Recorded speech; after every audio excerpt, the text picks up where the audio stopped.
इतिहास में पहली बार जिसको मौत और हार का डर ना हो, जीत उसकी मुकद्दर में तय होती है। यह कहानी है एक ऐसे वीर पराक्रमी योद्धा की जिसने ना सिर्फ पूर्वोत्तर की रक्षा की बल्कि मुगलों के गुरूर को भी कुचल डाला। The legend of Lachit Borphukan. Bharat का वो हिस्सा जहां सूरज सबसे पहले दस्तक देता है। पूर्वोत्तर 17वीं सदी, जब पूर्वोत्तर की राजधानी हुआ करता था रोंगपुर शिवसागर। मुगल सल्तनत की पैरवी करते हुए मीर जुमला ने राजा जयध्वज सिन्हा को परास्त किया, जिसके पश्चात उनकी अकाल मृत्यु हो गई। समय के गति चक्र के साथ आहूम राज्य के राज सिंहासन पर स्वर्गदेव यानी राजा चक्रध्वज सिन्हा विराजमान हुए, जिन्होंने अपने राज्य के प्रधानमंत्री आटुन बोड़ा गुहाई, जो कि बेहद चतुर, हर काम में निपुण और एक कूटनीतिज्ञ थे, के साथ मिलकर नए दुर्गों का निर्माण किया। अपनी सेना को संगठित कर उसे और मजबूत बनाने के लिए उन्होंने एक वीर योद्धा लासित बोरफुकन को अपनी सेना का प्रधान सेनापति नियुक्त किया।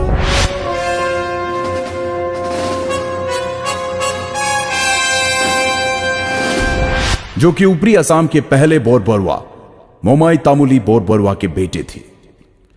लासित हर तरह के युद्ध कौशल में सामर्थ्य रखते थे। सेनापति नियुक्त करते वक्त राजा चक्रध्वज सिन्हा ने लासित को एक सोने से निर्मित हैंगडांग यानी तलवार उपहार स्वरूप दी। चक्रध्वज सिन्हा ने धीरे धीरे आसपास के सभी राज्यों से मित्रता के संबंध बनाने शुरू कर दिए और मुगलों के साथ की गई संधियों को तोड़ना शुरू कर दिया। यह सुनकर मुगलों के फौजदार फिरोज खान ने इस विषय को गंभीरता से लेते हुए राजा चक्रध्वज सिन्हा पर दबाव बनाना शुरू किया और चेतावनी दी कि अगर तुमने हमारे साथ की गई संधियों को ठुकराने की कोशिश की तो इसका परिणाम बहुत ही भयानक होगा। उधर इन बातों की परवाह किए बगैर प्रधानमंत्री आटुन बोड़ा गुहाई और प्रधान सेनापति लासित बोरफुकन ने मिलकर पहले छोटी छोटी जगहों पर और फिर अगस्त 1667 को गुवाहाटी पर भी फतह हासिल कर ली, जिसके तहत मुगलों को पीछे हटने पर मजबूर होना पड़ा। और तब राजा चक्रध्वज सिन्हा ने कहा था, अब मैं सुकून से 2 मुट्ठी चावल खा पाऊंगा। वहीं दिल्ली में बैठे मुगल सल्तनत के बादशाह औरंगजेब को जब इस बात का पता चला तो वो बौखला गया और 19 दिसंबर 1667 को एक विशाल सेना जिसमें 5000 बंदूकधारी, 1000 से अधिक तोपें, नावों का एक बड़ा बेड़ा, 30,000 पैदल सैनिक, 15,000 तीरंदाज और 18,000 तुर्की घुड़सवार शामिल थे, जिसकी कमान उसने राम सिंह के हाथ में देकर कहा, जाओ और जो भी हमारे सामने सर उठाने का साहस करे उसे कुचल डालो। फरवरी 1669 को राम सिंह रंगामाटी आ गया और अपनी विशाल सेना के साथ उसने फिर से गुवाहाटी पर कब्जा कर लिया। तब लाचित ने कहा था कि यह बड़े ही दुख की बात है कि मेरे प्रधान सेनापति रहते हुए मेरा देश भयंकर समस्या से जूझ रहा है। मैं अपने राजा और प्रजा को कैसे इस संकट से मुक्त करूं? कैसे मैं अपने पूर्वजों के मान और सम्मान की रक्षा करूं? उसी दौरान राम सिंह ने एक चाल के तहत बाण के जरिए राजा चक्रध्वज सिन्हा को एक पत्र में लिखा कि लाचित ने हमसे गुवाहाटी खाली करने की एवज में 1 लाख रुपए लिए। एक बार तो राजा को लाचित की ईमानदारी पर शक हुआ, लेकिन प्रधानमंत्री आटुन बोड़ा गुहाई ने समझाया कि लाचित देशभक्त है और यह उनके खिलाफ एक षड्यंत्र मात्र है। लाचित के देशभक्ति की मिसाल इस बात से भी लगाई जा सकती है कि मुगलों पर नजर रखने एवं युद्ध नीति के तहत लाचित ने गुवाहाटी के नजदीक दुर्ग बनाने के काम की जिम्मेदारी अपने मामा को दी थी और कहा कि कल भोर होने से पहले यह दुर्ग तैयार हो जाना चाहिए। मामा ने कहा, आप निश्चिंत होकर आराम करें, सुबह तक काम हो जाएगा। आधी रात को लाचित की बेचैनी बढ़ गई। उनसे रहा नहीं गया और वो दुर्ग का काम देखने चले आए। उन्होंने वहां जाकर देखा तो सारे मजदूर और मामा सो रहे थे। यह देखकर लासित की आंखों में खून उतर आया और उन्होंने गुस्से से मामा को उठाकर कहा, मामा, मैंने आपको कहा था कि काम रात भर में हो जाना चाहिए। दुश्मन हमारी मां की छाती पे खड़ा है, लेकिन बावजूद इसके आप आराम की नींद सो रहे थे।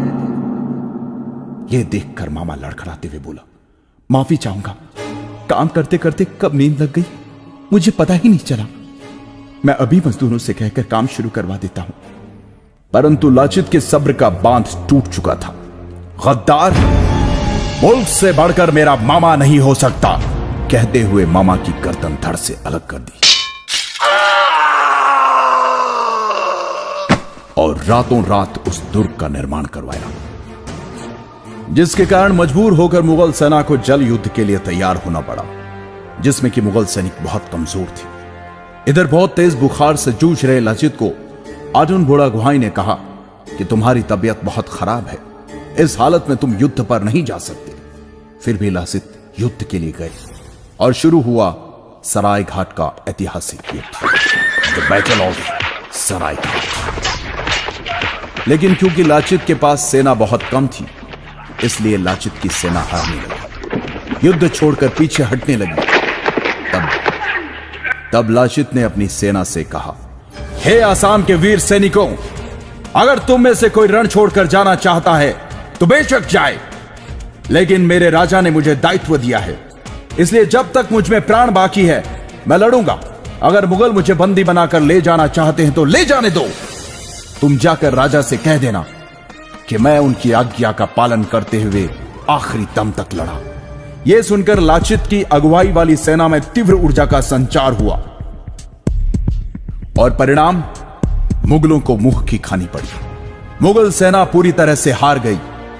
यह देखकर मुगलों के नेतृत्व करने वाले राम सिंह ने नतमस्तक होते हुए कहा, मैंने अपने जीवन काल में अनेकों युद्ध देखे और लड़े, पर ऐसा पराक्रमी वीर योद्धा जो जान से ज्यादा अपनी मातृभूमि से प्यार करे, जो युद्ध के हर क्षेत्र में पारंगत हो, आज पहली बार देख रहा। राजा की जय, सलाहकारों की जय, सेनापति की जय, देश की जय। हे लाचित, तुम्हें कोटि कोटि नमन। पूर्वोत्तर के इस वीर योद्धा को भारतीय इतिहास कभी नहीं भुला सकता। सराय घाट युद्ध विजय प्राप्त करने के 1 साल बाद लंबी बीमारी के चलते इस महान योद्धा का स्वर्गवास हो गया। 1672 में स्वर्गदेव राजा उदय आदित्य सिंघा ने जोरहाट से 16 किलोमीटर दूर हुलुमपाड़ा में लाचित मैदान का निर्माण करवाया। लाचित बोरफुकन की वीरता और सराय घाट की लड़ाई में असमिया सेना की जीत के उपलक्ष्य में हर साल 24 नवंबर को असम राज्य में लाचित दिवस मनाया जाता है। राष्ट्रीय रक्षा अकादमी के सबसे अच्छे कैडेट को लाचित बोरफुकन स्वर्ण पदक से सम्मानित किया जाता है। वतन के लिए अपने प्राणों की परवाह न करने और असम के इतिहास के निर्माण की नींव कहलाए जाने वाले ऐसे महान योद्धा को शत शत प्रणाम।